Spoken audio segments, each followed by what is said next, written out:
Olá, tudo bem?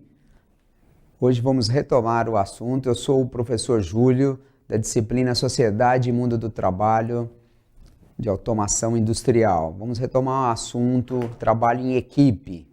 Vamos estar retomando um pouco e falando de algumas características do trabalho em equipe, como a importância, vantagens e desvantagens. Então vamos lá.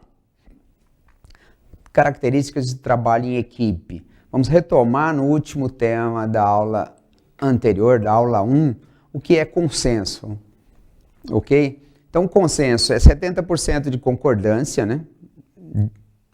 E 100% de apoio. Ou seja, nem todos da equipe vão achar que aquele tema, aquele caminho, aquela forma de ir é o ideal, mas a hora que o grupo decidir, entrou em consenso, 50%, 60%, 70% vai naquela direção e os outros apoiam para o resultado final. Então, vamos agora falar um pouquinho sobre vantagens e desvantagens. Vimos o que é consenso, agora vamos falar algumas vantagens. Por exemplo, melhora a comunicação e agiliza as informações. Ou seja, se a gente vai na busca do consenso, nós retomamos da aula anterior, só é possível ter consenso se você deixar o outro falar, né? Poder tomar a melhor decisão entre todos da equipe. Maior criatividade, ou seja, ideias mais ricas. Se todo mundo pode contribuir para esse consenso, para a melhor decisão naquele momento da equipe, então o resultado tende a ser mais rico, com maior consistência. Maior comprometimento, lembrando do conceito de 100% apoiando aquela decisão, mesmo alguns não achando que aquela seria a solução dele, mas do grupo. Então, o maior comprometimento do trabalho em equipe. Tendência de assumir riscos. Se eu estou naquela parte que eu queria um outro caminho e o grupo foi de consenso e eu estou apoiando, eu estou assumindo um risco, porque eu acreditava numa certa forma de trabalhar, mas em prol da equipe, todos vão ficar alinhados. Então, existe assumir um pouquinho mais de risco aí. Incrementa a aprendizagem e autoconhecimento. Ou seja, eu escuto para poder tomar decisão em prol da equipe. Então, eu estou incrementando o meu conhecimento ou autoconhecimento. Maior satisfação individual, ou seja, em prol do grupo, todos vão buscar aquele resultado principal. Então, são vantagens. Vendo que no título do próprio slide, nós falamos de vantagens e desvantagens do consenso. Lembrando que eu sempre comento nas minhas aulas, né? Não existe nada 100% correto, nada 100% incorreto. É tudo uma aprendizagem. Vou falar um pouquinho de desvantagem. A equipe pode exercer pressão demais sobre o indivíduo. Ou seja, se nós temos 10 elementos compondo uma equipe e 8, né, 80%, aquele 70-30, é uma linha de raciocínio onde a gente volta a falar que consenso, muitas vezes nem todo mundo vai optar por aquele caminho, mas vai apoiar aquele caminho. Então pode exercer uma pressão. De 8, achar que aquele caminho é o melhor, ele pode ter uma opção, né? Pode ter uma pressão, pode ter uma pressão demais sobre o indivíduo, sobre aqueles outros dois. Então isso pode ser considerado um ponto a melhorar, um ponto negativo, uma desvantagem na questão do consenso. Ou alguém pode exercer o domínio da situação. Entre os 10, o nosso exemplo da equipe, se 2 ou 3 começam a dominar, a poder pôr só as suas ideias, porque os outros vão ao encontro disso, pode ter o domínio dessa situação. Então, seria considerado uma desvantagem nessa questão de tomada de decisão por consenso. Pode haver sobrecarga de tarefa para alguém, ou seja, houve o consenso de tomar aquela decisão naquela tarefa, fazer daquela forma. Só quem faz aquela tarefa é só 2 ou 3 da equipe, os outros 7, então, não vão estar sobrecarregados. Então, houve um consenso de qual tarefa fazer, mas se não tiver uma divisão adequada, pode haver uma sobrecarga para alguém da equipe.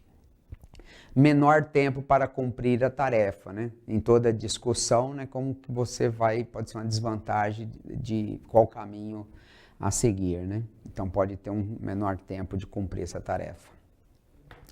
Formas de aprendizagem na equipe, né? Então, uma equipe está em constante aprendizado, né? Em autoconhecimento de seus indivíduos e como um todo, a equipe está sempre em crescente, evolução.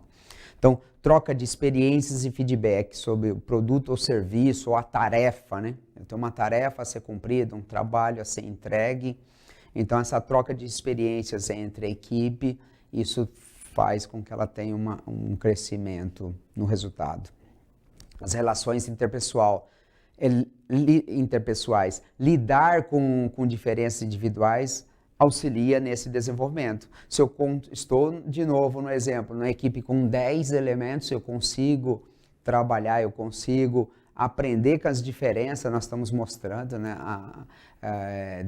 como exemplo de 10, né, no nosso caso, nossas mãos não são dedos diferentes, jeito, apoio, né? Então, você, na relação interpessoal também, você vai estar aprendendo com cada um dentro da equipe. Tem um aprendizado intercultural, ou seja, todos, né, possuem uma bagagem, mesmo trabalhando numa equipe, havendo consenso ou outra forma de tomar decisão, existe, cada um tem a sua cultura, o seu modo de ser, o seu aprendizado, a sua carga cultural de conhecimento, de experiências na vida, de conhecimentos acadêmicos. Então, a equipe pode ter esse crescimento, essa aprendizagem, né, com essa troca de culturas de cada um. Solução de partida, né? Ponto de partida para a criatividade. Então, a forma de aprender na equipe é ter um ponto de partida e todos buscarem uma criatividade para melhor solução. Então, é uma forma de aprender, uma forma nova de dar aquela resposta, entregar aquele trabalho de uma forma diferente entre uma equipe. Tá ok? Mas não é só maravilhas, né? O trabalho em equipe não é só consenso, não é só aprendizagem. O trabalho em equipe, né, voltando, nós falamos do indivíduo. Então é importante estar claro sempre, retomando sempre, as pessoas são diferentes, com todas as suas cargas de conhecimento. Então, obviamente, vai aparecer conflitos, né? Vão aparecer conflitos, né? Por exemplo, de interesses e sobre diferentes objetivos. Eu tenho interesse em colaborar mais naquela tarefa, de interesse em aprendizagem naquela tarefa, então pode ser que eu dou importância para aquela tarefa. Vamos entrega de um trabalho, por exemplo, para um professor. Então, cada um vai ter, eu tenho interesse de fazer a parte teórica, vou fazer a parte prática, vou fazer a capa do trabalho, vou imprimir.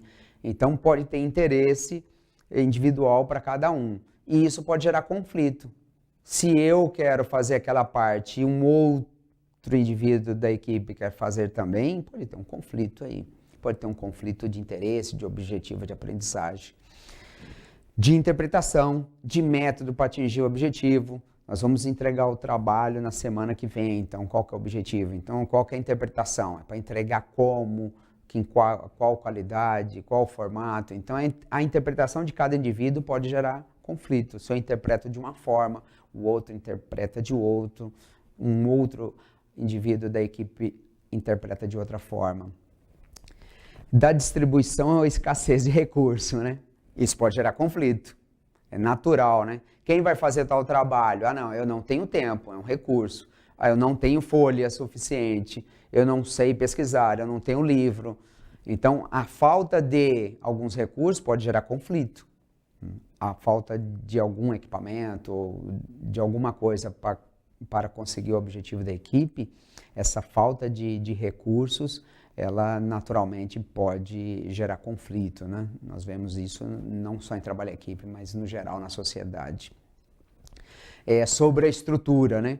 Ou seja, eu posso ter conflito sobre a estrutura, sobre papéis, né? Quem vai fazer cada coisa? E o outro entender, não, aquele papel que você está fazendo, o tipo de tarefa da equipe, alguém pode visualizar que é maior ou menor, tá ok? Então, essa definição de papéis da equipe pode gerar conflito, sim. Eu faço de uma forma porque eu vou fazer o papel do o responsável pela impressão do trabalho, pela entrega do projeto. Eu vou fazer a automação, eu vou fazer uma parte da automação, outro vai fazer outra parte. Então, essa questão de papéis pode gerar conflito também. De relações, né? Ou seja, sentimentos, né? Emoções, gera conflito. As pessoas são indivíduos e por si só já são diferentes, né? De valores, né? Ideológicos, sentimentais, valores éticos. Então, cada pessoa traz essa bagagem, essa carga, e por ser diferente, para a definição, a forma de trabalhar pode gerar conflito. Então, conflito não dá para deixar, né? Falar assim, não, eu vou abafar esse conflito, né? Eu vou deixar de lado, eu vou ignorar. Conflitos vão existir sempre. É a forma da busca da solução que é o principal. Então, como lidar com esses conflitos? Como amenizar esses conflitos, né? Identificar, primeira coisa é identificar. Se você ignora ele, é identificar o conflito e o seu conteúdo. Por quê, né? Esse contexto, por que está havendo esse conflito, né? A história e a evolução. Obviamente, a evolução do conflito. Eu posso começar com uma pequena discussão, lá no passado, naquele trabalho anterior da equipe, teve um pequeno conflito e não foi tratado adequadamente, depois ele foi crescendo. Então, como lidar com o conflito? A primeira coisa é identificar e saber se houve uma evolução. Está no começo, tratar esse conflito no começo é importante. Quais as partes envolvidas? É 2 da equipe? É 3? É com quem está pedindo o trabalho, né? É para quem você vai entregar o resultado da equipe. E também qual que é a disposição, né? Disposição para resolver o conflito. Se eu não tenho a disposição para resolver o conflito com outra pessoa da equipe, fica cada vez mais difícil. Se um tem, a tendência já é meio caminho andado. Então, entender as partes envolvidas para ver a questão do conflito, né? E qual a disposição para resolver isso. Quais interesses estão em jogo? Se existe um conflito, existe um interesse em jogo? O que é isso, né? São interesses diferentes? É necessário avaliar isso também para que você possa achar a melhor solução para amenizar o conflito. Considerar uma opção ganha-ganha. Se existe um conflito, fala assim, não, dessa forma, neste trabalho, nós vamos resolver assim, você faz tal tarefa, você faz essa, na próxima você inverte. Então, os dois acabam ganhando e a redução desse conflito. Então, o importante é trabalhar o conflito, não percam isso, né? Não percam, não subestime o conflito, ou ignore, ou abafe, né? Igual comentei. Quais os objetivos da equipe, né? Então, a primeira coisa é determinar qual é o trabalho, o que você vai entregar da equipe, né? Onde se encontra exatamente a linha de chegada? Nós falamos de metas compartilhadas, né? Qual é a meta, né? Defina as metas, né, a serem atingidas, né? Cada equipe de trabalho, seja ela temporária ou fixa, você pode ter uma equipe temporária ou fixa, por exemplo, poder montar um grupo de trabalho na sala de aula ou numa organização que ela é temporária. Para aquele trabalho daquele professor, são aqueles 4 alunos. Para um outro trabalho, é uma outra composição de equipe. Então, é entender isso e poder trabalhar, né? Nas organizações, muitas vezes não se escolhe com quem você vai estar trabalhando. Então, é saber que muitas vezes você vai estar trabalhando numa equipe que foi montada para aquela tarefa em específico, né? Ter clareza na tática, né? Na estratégia de como atingir aquele objetivo, né? E definir responsabilidade. Se eu monto uma estratégia adequada, de onde atacar, né? Como fazer, facilita, né? Facilita atingir os objetivos, né? E muitas vezes estabelecer, né? Benefícios e prêmios, né? Sistemas de premiação. Muitas vezes eu vou fazer o trabalho, eu tenho uma contrapartida, eu tenho uma nota daquele trabalho, né? Um benefício, o aprendizado, né? Então, estabelecer esses benefícios, né? Deixar claro que o trabalho em equipe, quando feito de forma adequada, no prazo, qualidade, entrega, ele tem um benefício direto e indireto. Deixar bem claro isso. Mas, para isso, voltamos no tema. Respeito à individualidade. tá ok? O grupo transformou em equipe. A gente estava, né, falamos na primeira aula que grupo muitas vezes parece uma equipe, mas não é, porque tem pequenos segmentos. Uma parte, você tem 10 na equipe, 3 ou 4 trabalham no jeito, outros 4 aqui, outros 2 de uma forma. Então isso é grupo.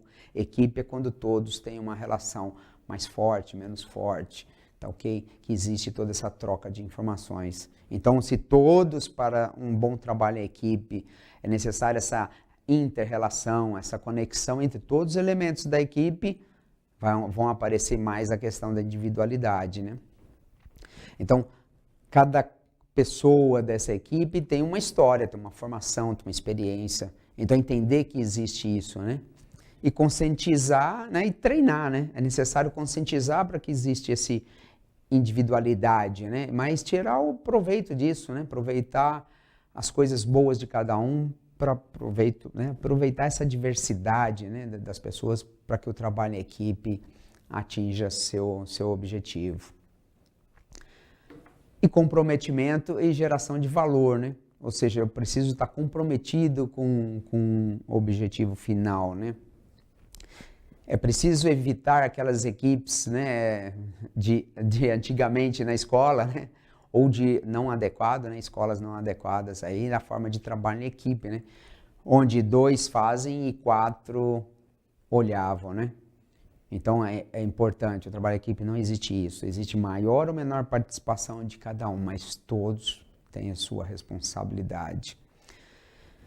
É fundamental responsabilizar e reconhecer, né, a performance de cada integrante. Ou seja, a responsabilidade de cada um da equipe reconhecer, ó, você trabalhou direitinho, você fez tal coisa em prol do resultado final, né? Equipe coesa, né? É respeitar a individualidade e descobrir de cada um desta equipe tem o de melhor. Se eu consigo captar o melhor de cada um, né? Estamos usando o exemplo aí de 10 na equipe, se eu consigo captar isso, né, de cada um melhor, com certeza o trabalho final vai estar mais claro, com maior qualidade, no prazo, né? Ou seja, vai conseguir atingir uma equipe de alta performance, né? Ou alto rendimento. Então é isso, né? Obrigado por vocês estarem me assistindo.